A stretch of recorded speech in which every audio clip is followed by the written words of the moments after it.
दोस्तों, कहा जाता है कि अजमेर का एक हिंदू पंडित हर रोज दूध लेकर अपने बूतों के पास जाता था और सारा दूध उन्हें चढ़ावे के तौर पर बड़े बूत के कदमों में उड़ेल आता।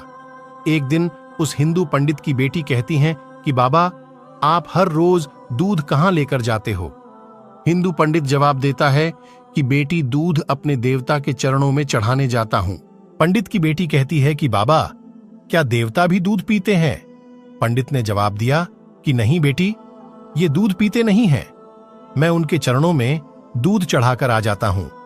बेटी कहती है कि बाबा, अगर वो दूध पीते नहीं है तो आप हर रोज दूध लेकर वहां क्यों जाते हैं?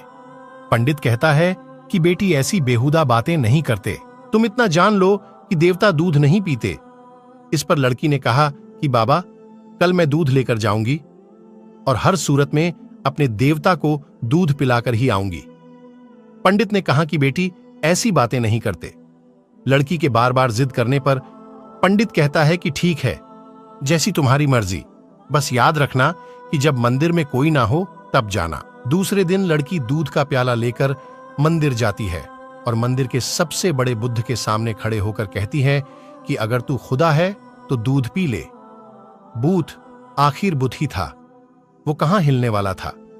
लड़की गुस्से से बोली, अगर तू मेरा खुदा है और मेरी आवाज को सुनता है तो ये दूध का प्याला पकड़ और दूध को पी ले। वो बार बार जिद करती है और आखिरकार लड़की गुस्से से बुद्ध के चरणों में अपना सर दे मारती है। वो लड़की अपने जिद को बरकरार रखते हुए कहती जाती है कि अगर तू मेरा खुदा है तो दूध पिएगा, तभी मैं घर को वापस जाऊंगी, वरना मैं यहां अपनी जान दे दूंगी। उस बेचारी लड़की को क्या पता था कि भूत कभी हरकत नहीं करते। वो बेचारी लड़की रोती चिल्लाती हुई बस ये अल्फाज कहती जा रही होती है। लड़की की खुशकिस्मती कि उस वक्त हजरत मोइनुद्दीन चिश्ती रहमतुल्लाह अलैह का गुजर उस गली से होता है। मंदिर का दरवाजा खुला होता है और आप देखते हैं एक लड़की बूथ के सामने प्याला लिए खड़ी है और उस लड़की के सर से खून बह रहा है। हजरत ख्वाजा मोइनुद्दीन चिश्ती रहमतुल्लाह अलैह मंदिर के अंदर जाते हैं और रोती हुई लड़की से पूछते हैं, बेटा, क्या तुम्हें कोई परेशानी है? तुम्हारे सर से खून बह रहा है।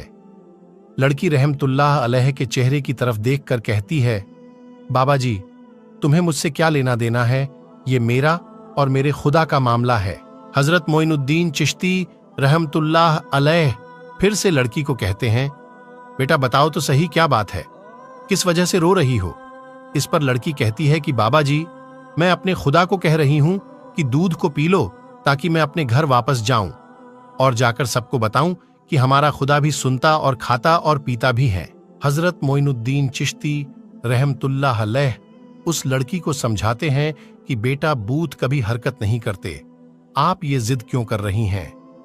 लड़की ने जवाब दिया कि बाबा जी, मुझे तो अपने खुदा को दूध पिलाकर ही जाना है, अगर इसने दूध ना पिया तो मैं अपनी जान दे दूंगी। हजरत मोइनुद्दीन चिश्ती रहमतुल्लाह अलैह जब लड़की में ये जुनून देखते हैं तो बुद्ध के पास जाकर बुद्ध का कान पकड़कर कहते हैं, तू दूध क्यों नहीं पीता? इस लड़की को क्यों इतना रुला रहा है? देखता नहीं इस लड़की के सर से खून बह रहा है, बस आपका हाथ लगते ही बूथ में हरकत पैदा हो जाती है। बूथ ने दूध का प्याला पकड़कर दूध पीना शुरू कर दिया।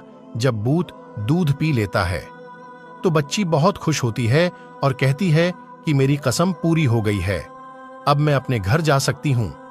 लड़की जब अपने गांव में जाती है तो गांव वाले लड़की की हालत देखकर पंडित से कहते हैं, तेरी बच्ची ने आज तेरी इज्जत को मिट्टी में मिला दिया है, इसके सर और कपड़ों पर खून लगा है, ऐसा महसूस होता है कि किसी ने तेरी बच्ची के साथ बदकारी की है।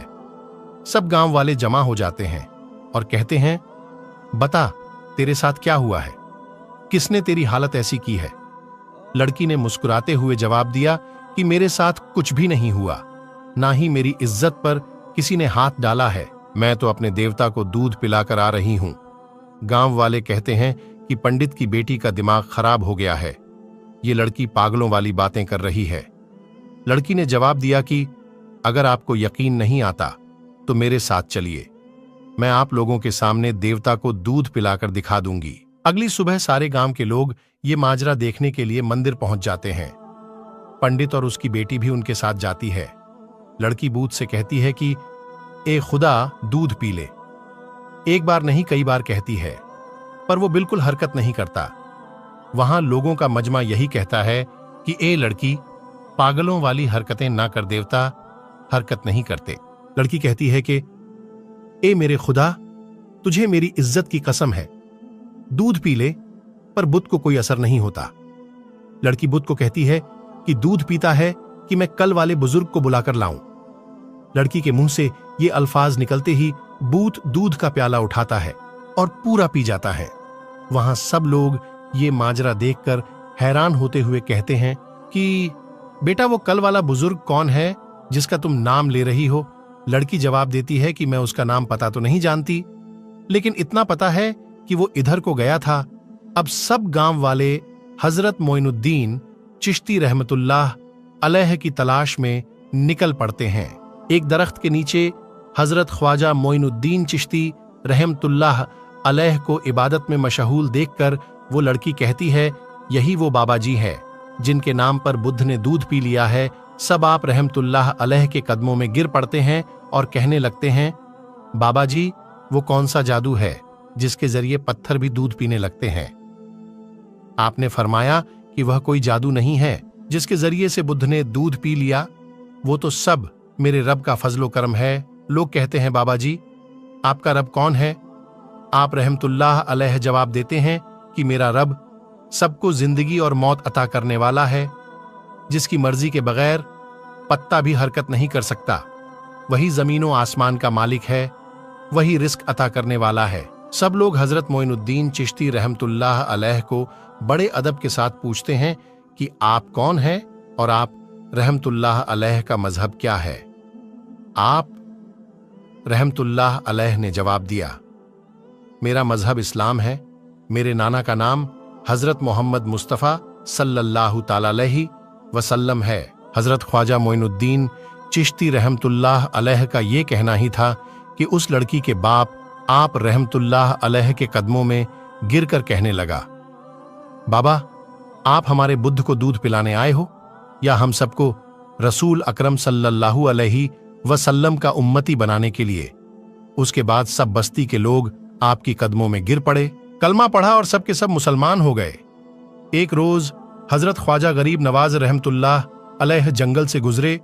वहां आपने देखा कि कुछ लोग हैं जो आग की पूजा कर रहे हैं।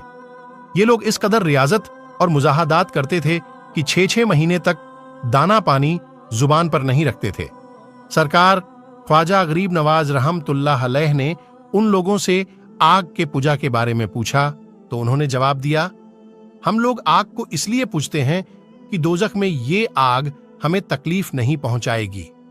आपने फरमाया कि दोजख से बचने का तरीका ये नहीं है, बल्कि दोजख की आग से बचने के लिए अल्लाह की इबादत करो, फिर ये आग तुम्हें कोई नुकसान नहीं पहुंचाएगी। तुम लोग इतने दिनों से आग की पूजा करते हो, जरा इसमें अपना हाथ डालकर तो दिखाओ। उन लोगों ने कहा कि आग का काम ही जलाना, अगर हम अपना हाथ इसमें डालेंगे तो हमारा हाथ ही जल जाएगा।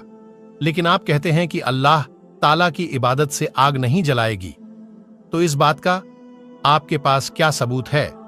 हजरत ख्वाजा गरीब नवाज रहमतुल्लाह अलैह ने फरमाया, देखो, हम खुदा की इबादत करने वाले हैं। ये आग हमारे जिस्म को तो दूर की बात है, हमारी जूती को भी नहीं जला सकती। ये फरमाकर आपने अपनी एक जूती आग में डाल दी। बहुत देर तक वो आग में रही, मगर उस पर आग का जर्रा बराबर भी असर नहीं हुआ। ये देखकर सब के सब लोग वहां मुसलमान हो गए। बेशक अल्लाह के वलियों को न कोई खौफ है और ना ही कोई गम। अल्लाह ताला से दुआ है कि अल्लाह ताला हम सबको नेक काम करने की तौफीक अता फरमाए। आमीन। दोस्तों, हम उम्मीद करते हैं आपको वीडियो जरूर पसंद आई होगी। अगर वीडियो पसंद आई हो तो वीडियो को लाइक करते हुए चैनल को सब्सक्राइब जरूर कर दीजिए। फिर मिलेंगे अगली वीडियो में, तब तक के लिए अस्सलाम वालेकुम।